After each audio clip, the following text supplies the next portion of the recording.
ओम नमो भगवते वासुदेवाय।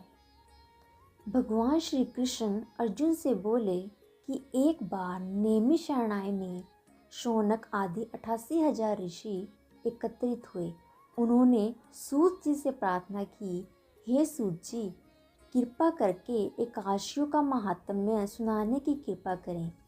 सूत जी बोले, हे महर्षियों, एक वर्ष में 12 महीने होते हैं और एक महीने में 2 एकादशी होती है, सो एक वर्ष में 24 एकादशी हुई।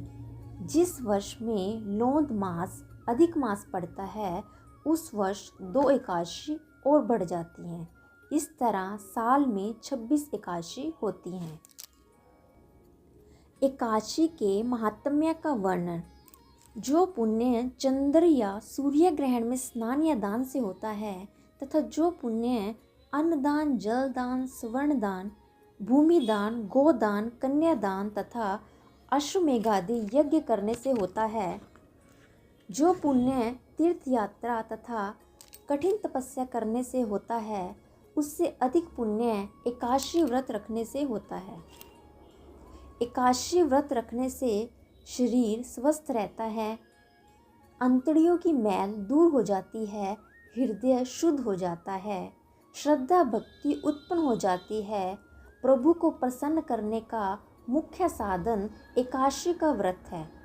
एकादशी व्रत करने वालों के पितृयोनि को त्याग कर स्वर्ग में चले जाते हैं।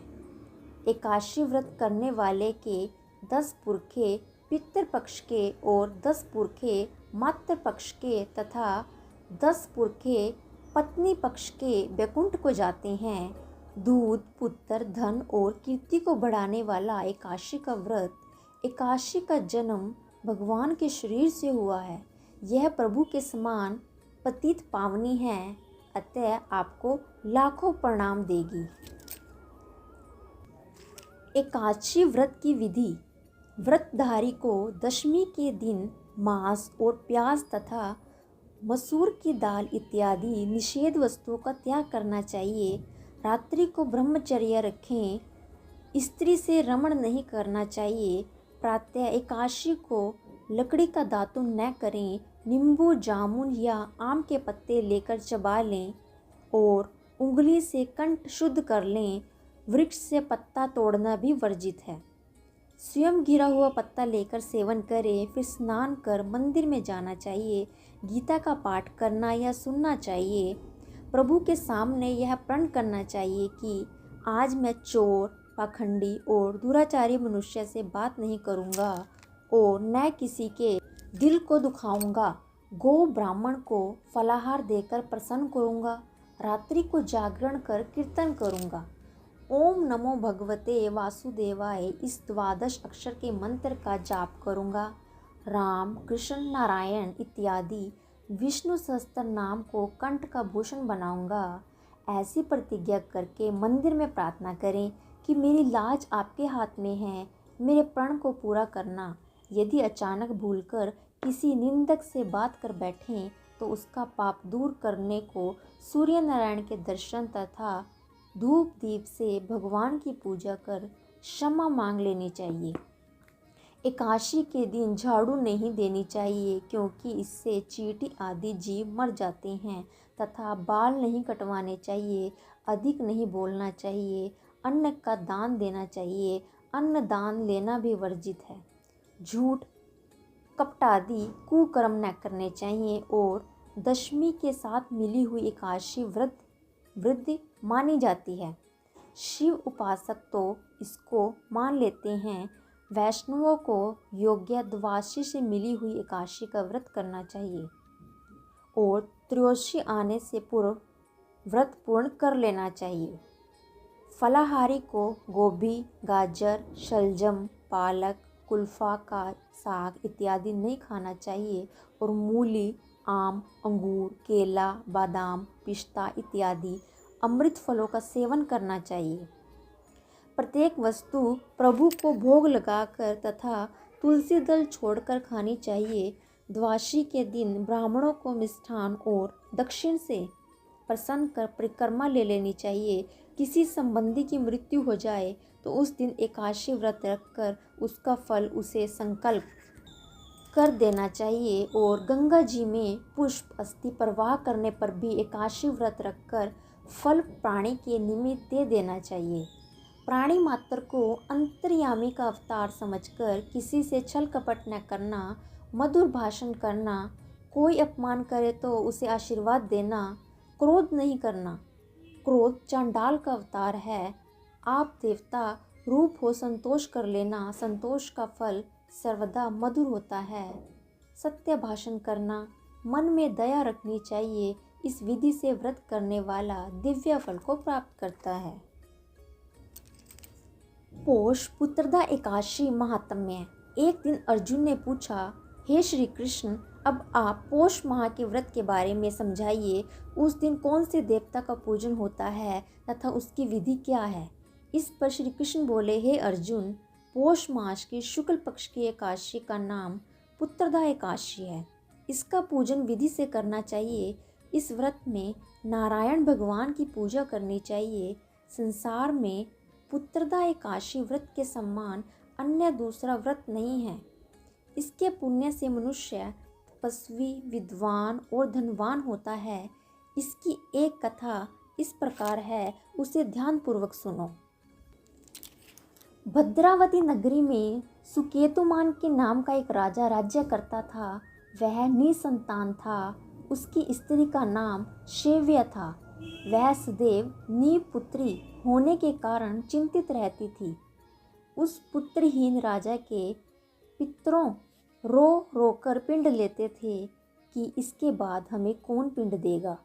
इधर राजा को भी बंधु बांधव, मंत्री, मित्र, राज्य, हाथी, घोड़ा आदि से भी संतोष नहीं होता था। इसका एकमात्र कारण पुत्रहीन होना था। वह विचार करता था कि मेरे मरने पर मुझे कौन पिंड देगा। बिना पुत्र पितरों और देवताओं से उऋण नहीं हो सकते। जिस घर में पुत्र न हो वहाँ सदैव अंधेरा ही रहता है। इस तरह राजा रात दिन इसी चिंता में लगा रहता। एक दिन राजा ने अपना शरीर त्याग देने की सोची, परंतु विचार करने लगा, आत्मघात करना महापाप है। राजा इस तरह मन में विचार करके एक दिन छिपकर वन को चल दिया। राजा घोड़े पर सवार होकर वन, पक्षियों और वृक्षों को देखने लगा। उसने वन में देखा कि मृग, भांग, सूअर, सिंह, बंदर, सर्प आदि भ्रमण कर रहे हैं। हाथी अपने बच्चों और हथनियों के बीच में घूम रहे हैं। उस वन में राजा ने देखा कि कहीं तो सियारा कर्कश शब्द कर रहे हैं और कहीं मोर ध्वनि कर रहे हैं। वन के दृश्यों को देखकर राजा को सोच विचार में दोपहर हो गई। अब राजा को भूख और प्यास लगने लगी। वह सोचने लगा कि मैंने अनेकों यज्ञ किए हैं और ब्राह्मणों को मधुर भोजन कराया है, परंतु फिर भी मुझे यह दुख क्यों मिल रहा है। राजा प्यास के कारण बहुत बेचैन होने लगा और पानी की तलाश में आगे बढ़ा। कुछ ही आगे जाने पर उसे एक सरोवर मिला। उस सरोवर में कमल खिल रहे थे। उस सरोवर में सारस, हंस, मगरमच्छ आदि जल क्रीड़ा कर रहे थे। उस सरोवर के चारों तरफ मुनियों के आश्रम बने थे। उस समय राजा के दाहिनी अंग फड़कने लगे। राजा मन में प्रसन्न होकर सरोवर के किनारे बैठे हुए मुनियों को देखकर घोड़े से उतरा और दंडवत प्रणाम करके उनके सम्मुख बैठ गया। राजा को देखकर मुनीश्वर बोले, हे राजा, हम तुमसे अत्यंत प्रसन्न हैं। तुम इस जगह कैसे आए हो, सो कहो। इस पर राजा ने उनसे पूछा, हे मुनीश्वरों, आप कौन हैं और किस लिए यहाँ पधारे हैं। तो मुनि बोले, हे राजन, आज पुत्र की इच्छा करने वाले को उत्तम संतान देने वाली पुत्रदा एकादशी है। हम लोग विश्वदेव हैं और इस सरोवर पर स्नान करने आए हैं। इस पर राजा बोला, हे मुनीश्वर, मेरे भी कोई पुत्र नहीं है। यदि आप मुझ पर प्रसन्न हो तो एक पुत्र का वरदान दीजिए। मुनि बोले, हे राजन, आप पुत्रदा एकादशी हैं, आप इसका व्रत करें। आज पुत्रदा एकादशी है, आप इसका व्रत करें। भगवान की कृपा से आपको अवश्य ही पुत्र की प्राप्ति होगी।